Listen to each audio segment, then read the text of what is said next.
Magandang araw mga ka-painters. Ikot ko kayo sa ginagawa namin ngayon. Finish na po mga ka-painters. Nag-tiles po kami rito at nag-repainting ng wall mga ka-painters. Bali ang kinabit dito ng tiles is 120 by 20 na wood style mga ka-painters. Nakita nyo naman. Tapos nag-repaint kami ng wall kasi medyo nadumihan po siya sa tiles. Isang gray saka dark blue mga ka-painters. Ito po yung pinaka-sala. Ito naman tayo sa master bedroom.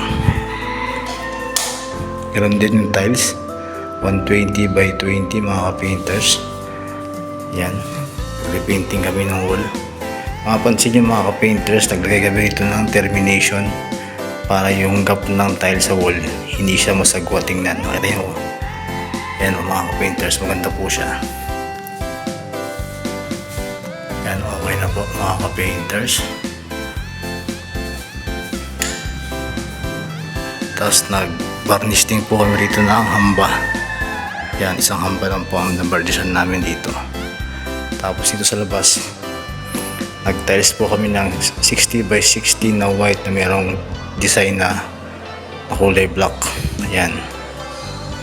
Nag-repainting kami ng wall na light gray. Tapos termination sa gilid mga painters.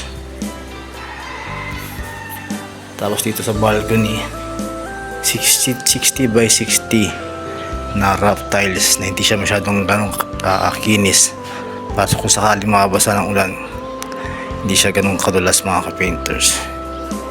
Yan, tapos na rin po yan. Tapos nag-repaint kami ng kulay black na wall dito mga ka-painters. Kaya okay na okay po ang combination ng tiles sa wall mga ka-painters. Nagdagay din kami ng termination sa gap ng wall sa tiles para maayos tignan at walang makikita ang mga gap dyan mga ka-painters.